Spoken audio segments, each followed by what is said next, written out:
Bonjour et bienvenue dans cette nouvelle vidéo sur le sujet de l'entourage quand on souffre du trouble du comportement alimentaire, notamment de compulsion, d'hyperphagie et d'alimentation émotionnelle. Alors avant qu'on commence, moi c'est Sophia, je suis coach naturopathe et je suis spécialisée dans les personnes souffrant de troubles alimentaires, de relations toxiques avec la nourriture et encore plus particulièrement pour les mamans. Alors aujourd'hui on va vous parler de l'entourage. L'entourage c'est vraiment quelque chose qui est important et primordial quand on souffre du trouble du comportement alimentaire et qu'on a vraiment envie de s'en sortir. Alors il y a plusieurs sortes d'entourage qui interviennent. Par exemple il y a l'entourage amical. Certaines personnes peuvent avoir des amis qu'elles ont eu au fur et à mesure des années qui sont basés justement sur le fait qu'elles ont envie aussi par exemple de maigrir, qu'elles se sentent pas bien dans leur corps, qu'elles ont elles aussi un problème avec l'alimentation et il peut se former voilà, une sorte de groupe comme ça où on a envie voilà, de maigrir tous ensemble, de se challenger. Et en fait, ça peut être quelque chose qui peut bien sûr être très positif et nous pousser à sortir de notre trouble du comportement alimentaire, mais c'est quelque chose aussi qui peut nous garder dedans. Parce qu'en fait, inconsciemment, on va vouloir rester dans ce groupe. Parce que si on sort de notre trouble du comportement alimentaire et que peut-être on maigrit, eh ben, on va plus pouvoir faire partie de ce groupe. Donc, de façon inconsciente, on reste enfermé là-dedans, dans ce groupe-là, on fait les régimes, on se plaint, on s'entraide, on se dit qu'on n'y arrivera pas et ça nous permet de rester dans ce groupe-là. Ça va être la même chose au niveau familial. Si on vient d'une famille qui a un certain comportement alimentaire et peut-être une certaine corpulence, inconsciemment, pour ne pas être rejeté par sa famille, on va rester là-dedans. Même si on a de façon consciente très envie de s'en sortir, mais au niveau inconscient, on a peur de ce rejet de la famille parce qu'on va être différent par rapport à leur manière d'être et leur manière de manger. Donc ça peut être aussi un frein. À vous d'aller voir comment vous êtes au niveau de votre famille, le rapport qu'ils ont au niveau de l'alimentation.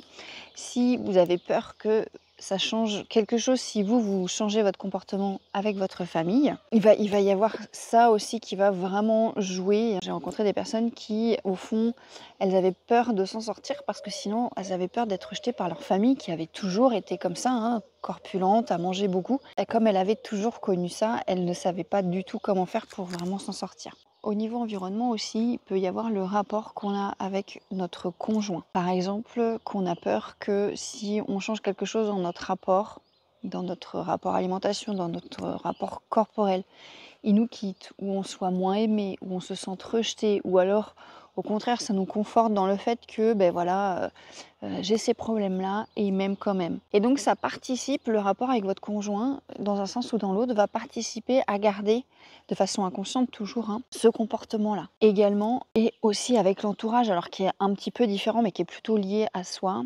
ça va être la peur de sortir aussi de cet état de victime qu'on se donne. Alors je m'explique, parce que je sens qu'il y en a qui peuvent bondir sur leur chaise. En fait, quand on souffre d'un trouble de comportement alimentaire, de compulsion, d'alimentation émotionnelle, on a ce côté de je vais pas m'en sortir, de toute façon je suis nulle, je vais pas y arriver. Donc il y a un peu ce côté de victimisation de soi, de je trouve pas de solution et ça va être à vie.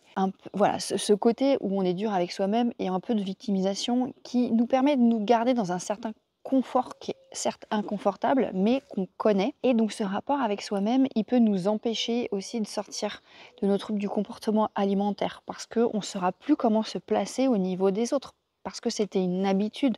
Moi, je sais que mes liens avec les autres étaient basés sur ce comportement de je suis une victime et je vais chercher des gens pour me sauver autour de moi. Et donc, quand j'ai commencé, au tout début de vouloir sortir de ce comportement nocif avec la nourriture que j'avais, je me suis très vite rendu compte que j'étais ma propre solution et que ce comportement de victime, entre guillemets, il me gardait là-dedans. Et ça m'a fait très peur au début parce qu'en fait, si je n'avais pas ce comportement-là, comment est-ce que je me plaçais avec les autres et comment est-ce que je pouvais rentrer en relation avec les autres puisque je ne rentrais en relation avec les autres que par rapport à ce comportement de victime vis-à-vis de moi-même, à chercher un sauveur. C'est quelque chose dont il n'est pas facile de prendre conscience et surtout d'accepter. Moi personnellement, pour ceux qui ne savent pas, j'ai souffert de boulimie pendant 14 ans et ensuite d'hyperphagie. Ce comportement de victime, je l'ai gardé pendant très longtemps et je cherchais vraiment quelqu'un qui allait me sauver, me sortir de là, ou alors je voyageais beaucoup en me disant, vu que je serai dans un nouveau lieu, ça va me sortir de ce mal-être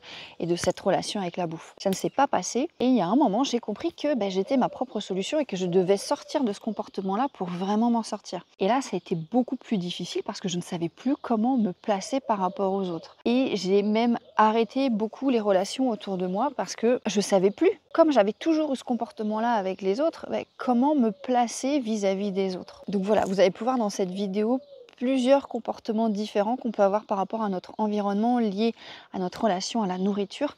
À vous d'aller voir ce qui vous parle le plus, qui fait un déclic dans votre tête et d'aller après analyser ce comportement-là et ce que vous voulez en faire. Par exemple, si vous sentez que votre famille a un certain comportement que vous avez peur d'être rejeté, ou alors vous faites partie d'un certain groupe de personnes, à vous après de mettre de la conscience. La conscience, c'est vraiment la première chose à faire, mettre de la conscience sur votre comportement, sur votre manière de penser pour ensuite aller chercher des solutions. On ne peut pas trouver des solutions sur un comportement dont vous n'avez pas conscience, ce qui paraît logique. Ensuite, avoir conscience de ce comportement, ça ne veut pas forcément dire mettre un terme à toutes les relations, mais parfois prendre du recul pendant un certain temps, dire là j'ai un peu besoin de temps pour moi et de recul, et quand je suis avec vous, ça ne me permet pas d'avancer. Je sais, c'est vraiment pas facile à faire, ça demande un certain courage. Ensuite, c'est à vous d'aller voir ce que vous êtes prêt à faire pour vraiment vous sortir de cette situation-là, parce que la relation à la nourriture, la relation toxique à la nourriture, c'est quelque chose qui peut vraiment nous garder au niveau malaise, au niveau intérieur, dans des états qui sont très très bas. Vous pouvez très bien garder du lien avec ces personnes-là, même pendant que vous êtes en train de sortir de votre relation toxique avec la nourriture. Mais à vous d'avoir cette conscience-là et de savoir que potentiellement, ça peut vous mettre dans un état un peu plus bas, un peu plus négatif, entre guillemets. À partir du moment où vous en êtes conscient, ce sera beaucoup plus facile à gérer. Voilà, j'espère que ça vous dit... J'espère que cette vidéo vous a plu. Je vous invite à télécharger mon freebie. Vous trouverez le lien juste en bas dans la barre de description. Courage, vraiment, n'abandonnez pas votre envie de sortir de la relation toxique avec la nourriture. C'est bien plus qu'une histoire de volonté. Il faut reprogrammer tout votre cerveau avec vos nouvelles habitudes. Voilà, c'est juste de ne rien lâcher et de vous rappeler pourquoi profondément vous faites ça. Et je vous dis à la prochaine.